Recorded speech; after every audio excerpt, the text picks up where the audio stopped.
Saints' first try at the start of the second half. Both absolutely great tries to watch. They also supplemented that with some more up-the-jumpery sort of stuff as well. Kopchak had a try, bit of a crash over as well. So they've got all these elements to the game, haven't they? Yes, so that's worrying again for Saints. Another try conceded close to the line, which is something they never did before. This is the goal line errors, not just the obvious ones, but that weakened goal line defence. That's what brought them to the party a lot of times last year, and it does this year. For 3 years. If that's falling out of the way, if that's falling by the wayside, then they're in real fucking trouble if they don't fix up what they're doing in terms of stupid errors and getting things right to click offensively. And I agree with you. I think they overbalanced themselves in the way that they deployed Johnny Lomax, and that probably contributed quite heavily towards them losing. So what did the stats tell us on this one then? Close on some of the key stats. Less than 100 metres between the sides, and a positive-negative differential between the two, with just 2 between. So that's pretty close. Both stats narrowly in the losing team's favour. 13-9 penalty count could have cost Salford, as well as the 7-3 clean break win for St Helens. However, a 1.8% team tackle success win for the Red Devils and 12-7 error count loss put by the Saints helped the home side pull out a victory. Okay, so individually who stood out for us? Chris Wellham, 121 metres. George Griffin, 45 tackles, 10 of which were marker tackles. Mark Flanagan, who Sky gave man of the match to, 48 tackles. Craig Kopchak with a try assist, 107 metres. Michael Dobson grabbed 2 tries, 14 points overall. He was possibly the star of the show. Really, he was popping up everywhere and controlled the game well. There you go. So for St Helens, who stood out? Yeah, well, John Wilkin put in a big shift, so he's not that close to retirement yet, I suppose. 42 tackles. Zeb Tyre with a try assist, 117 metres, keeps doing some good stuff. James Roby, a try assist, 44 tackles. Alex Walmsley was the potential momentum swinger, but didn't quite hold on to that. But 1 try and 137 metres was impressive, again from the most dynamic prop forward in the competition this year so far. Along with Adam Cuthbertson. Mark Percival, 7 tackle busts, 181 metres, 3 clean breaks, put him in the man of steel conversation. Yeah, he's been no matter what St phenomenal. Helens are going to do come the end of the season, if he stays fit, it's got to be in the conversation. Yeah, no, he's having a phenomenal year so far, and that augurs well for later in the year down in Australia. So, to Friday night then, and Castleford ensconced themselves back in top spot with a 52 points to 16 victory over a bit of a woeful looking Huddersfield Giants side in front of 8,035. Another promising crowd though, wasn't it? Yeah. Mark W, Huddersfield fan, said, and also going to be on Gogglebox, isn't he? Is he? Yeah. He said, we got 3 tries, getting better every week. I'm not crying, I promise. There you go. Tyler Cass fan, not Tyler Katz fan, got in touch. He said, with such a big winning margin, it's hard to believe, but during this game I must have said, oh dear, as much as I said, wow. Errors and wayward passes followed by moments of brilliance. Not a complete performance, but how can I complain? For the Giants, Ikai Hifo was always a threat, and fullback McIntosh came out with lots of credit. For the Tigers, too many to mention. It's all the same sort of stuff we've been talking about for the last month for the Giants, isn't it? Yep. Offbeat RL, at Bizarre RL, if you want to follow them for a few chuckles. But it's the runner of the account is a Castleford fan. He said, it was all right, I suppose. There you go. Fatboy Rob got in touch and said another attacking masterclass from Tabletopping Tigers, including a world-class 20-minute cameo from Rangi and the wire version of the dog fucker. Now he's fully fit. For the second week running, we didn't get started for 20 minutes. If we sort that out, I expect a shoeing for mid-table Wigan in front of a full away end next week. Winky face. Ethan O'Gorman says, another brilliant performance by the boys in black, white and amber, brackets canola sharks pun. Is that black, white and blue? Yeah. Right. However, a slow start by Castle, their defensive wall crumble like Donald Trump's wall.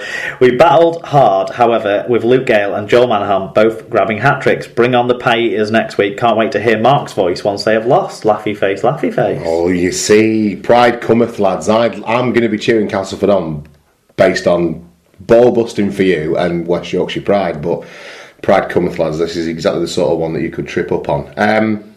Castleford just can't stop scoring, can they? And as much as they were making errors, you still restricted a Super League side to 14 points, which is really impressive. And the calibre of the tries as well. It's not like they're just crashing over. They're playing some really exciting, expansive rugby. Luke Gale's first try. Did you see that one? It goes through about 6 sets of hands against the 20. Greg Eden gets away and puts him back in under the sticks.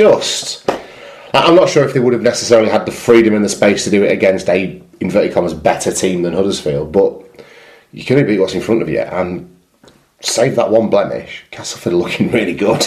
Yeah, and there was the Rangy Chase highlight reel stuff for one of, I think it was from Monaghan's hat-trick try, was it? That's right, yeah, we put him in on the... Jake Webster looked explosive on the highlights as well that I saw, so it's coming across the park, isn't it? That's the scariest thing about Castleford is the set moves still appear to be working with massive regularity, and the explosiveness is across the park. Yeah, they're a very, very strong side. Do you have anything you want to add on this? No, I didn't. Obviously, I just saw the clips. Caught the highlights, yeah, same as me. So what did the stats tell us then? Other than an 8-4 loss on the error count, which might be what Tyler was hinting at, the stats were emphatically in Castleford's favour.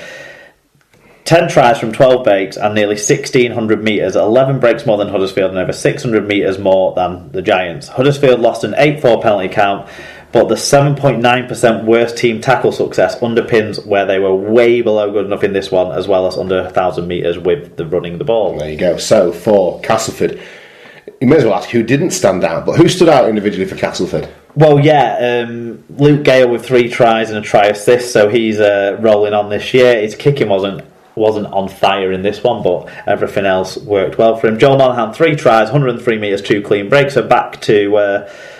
the sort of record we expect to see from the dog botherer. Matt McMeekan with a try and 106 metres. Jake Webster with a try, 2 tries, 138 metres, 2 clean breaks. And Ben Roberts had a very impressive stat line. The lesser talked about half in the Castleford squad. But 1 try assist, 10 tackle balls, 143 metres, 3 clean breaks. Going well with ball in hand. Anybody do anything of note for Huddersfield? It's always this guy who pops up if anyone, isn't it, for the Giants.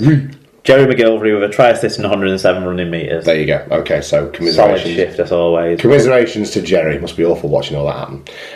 Right, so at the same time then, down at Headingley, it was Leeds Rhinos 26, Wigan 18, 17,030 people packed out Headingley as Leeds won their 4th on the trot. There you go. Yeah, Wigan failed to win for the 3rd game in a row. Yes. Well, I wasn't going to bring that up, mate, to be honest with you, because the thing is, Super League pod listeners like to get in touch when Wigan get beat, don't they? So I was going to let you just read out all this stuff. Brian Davies say, really enjoyed the game, very tight, best team won. That young lad Ablett is a standout. I'd be interested in hearing Mark's thoughts on what makes him such a special player. George Williams and Callum Watkins both did a couple of brilliant individual plays. If only they could do that for England. There you go. Mitchell Dart said... We're not going to give my thoughts on... Well, I think we should just get through it, yeah. Oh, God, it was so provocative. It was such a provocative message.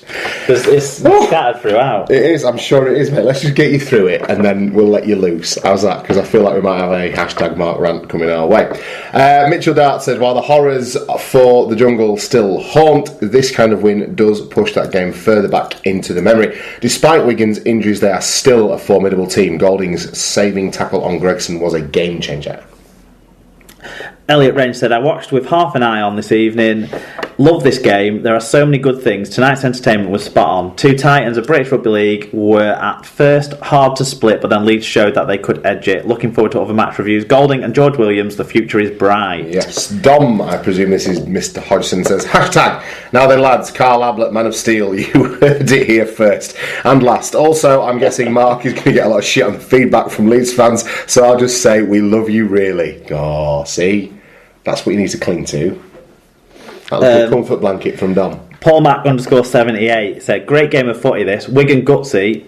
I thought Gregson's no try was the wrong call, but overall I thought Leeds deserved to win. Watkins, Parcell were great, and if I was Wigan, I'd be taking the marquee money off Tompkins and giving it to George Williams, because the NRL clubs won't be knocking on his door, they'll be knocking it down to get his signature. Yeah, that's a good point. Andy Barden, always a pleasure to hear from the Electric Gigolo. Thank you very much for getting in touch, sir. Says, can't blame injuries from Wigan. A lot of panic plays, drop balls. Cost us. Leeds were good at frustrating their opponents. John McCormack says, as a fan who thinks the game's gone downhill, that was thrilling. Hashtag Ferris aside. God, we've got 1, 2, 3, 6, 7 reviews in, and it's the first mention of the Ferris. Well, I'm sure we'll talk about it. Charged with a Grady offence, potential ban of 4 to 8 matches. Do you want to shoe on Ferris in now and deal with it at this point, or do you want to carry on? No, because we've got some people trying to excuse what he's done, so we'll go through those people first, and then we'll probably talk about it all at the end. Okay, great stuff. I'll do this one then, Rich Wilkins. I can already hear the aggression building up in you, right? I can already see it, and I know your tone, so I can see when you're going up a gear. Just deep breaths.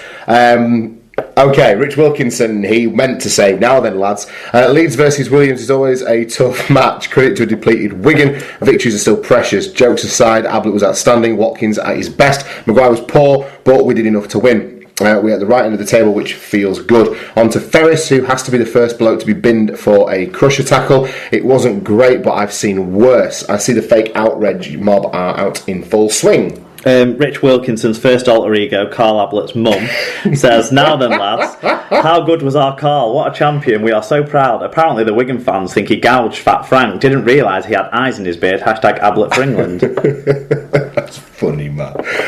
Paul Ludo Lewis said, really enjoyed this one. Although I feel the result could have been different if the ref hadn't bottled it and sent off the Pillsbury Doughboy for that disgusting crusher tackle. Cuthbertson and Watkins were both great for... It's hard to read Paul's out because my eyes are watering with laughter. It was hard to... Sorry. Cuthbertson and Watkins were both great for Leeds, and Willie Isa continues to prove the doubters wrong. That said, Wigan was too big a step. Ashton Golding's pre-kick cyborg head routine is my new favourite thing until it's against Widnes. Yeah, that is a bit... I haven't really picked up on this. I don't know why I've sort of... I know. Not... You'll never not tuned notice in on it. You'll never not notice it now, though. But a few people have mentioned it, and I've still not managed to tune into it. Yeah. Obviously, I didn't watch the kicks back from this week. Just read this one carefully. This is Rich as well. Yeah, I know, but just read the first sentence carefully. Soap opera for men. So if you want to, hopefully... Is this Rich? Because I followed this geezer back on Do you not Twitter. think it's Rich? I think it's Rich. I don't know. I got the feeling it was Rich, but right. maybe I might be wrong. What did they have to say? But I'm sure it'll be good for a few giggles as I reckon. as the account gets more, more behind it than just kind of the Leeds game. Well, Rich, if it is you, give us a quiet nod and we'll promote it. But anyway, he says, so the Wigan fans are saying Ablett's a niggler and Ferris is a cheap shop merchant. Where the fuck have they been for the last decade? Living under a rock, or maybe in Wigan? In other news, Leeds go second in the table, leading to immediate calls for the coach's head. Ablett given freedom of the city for gouging Danny Brough and some powder puff Wigan import within 7 days, and finally Brett Ferris to be shot at dawn. John Hamilton said, what a game, almost had to leave the room because of the tension. Watkins' run to take Ablett's pass was as impressive as his try. Leeds looked more dangerous with Moon in the halves, and the pack seemed to be making good meters consistently. George Williams had a few passes go astray, but kept Wigan in the match. Great game, and glad to take the points from the champions while they have so many first-team players out. And finally, Cutthroat Jake says, great team performance from Leeds against Wigan's golden shower, winky face. Watkins is looking back to his best with a wonderful break for Hull's try. Great to see the Super League pod's favourite get man of the match with an all-round performance. As for Ferris, the tackle looked accidental but bad, so he should expect to miss the next few games. There we go. Right, well, you were there, Mark. What did you make of this game for your boys? I think the result was the right one. I think Leeds were better. They played a familiar pattern of play that we've seen over the years, but we've not seen it so much come off quite so well recently. Yeah. The pack were able to get on a roll, and even if it wasn't necessarily always making meters, it was getting quicker play of the balls and stopping Wigan getting the ball out wide quickly. And, I think that all fed into Leeds playing... I kept thinking, he's never played that. And some of them that I've looked back at, I was right, he'd never played it. But some of them, the referee maybe was playing into the hands of the tactics Leeds were delivering on, in terms of calling held very quickly, regularly, which gives them an absolute roll on. And they took full advantage of that with some of the tries they scored.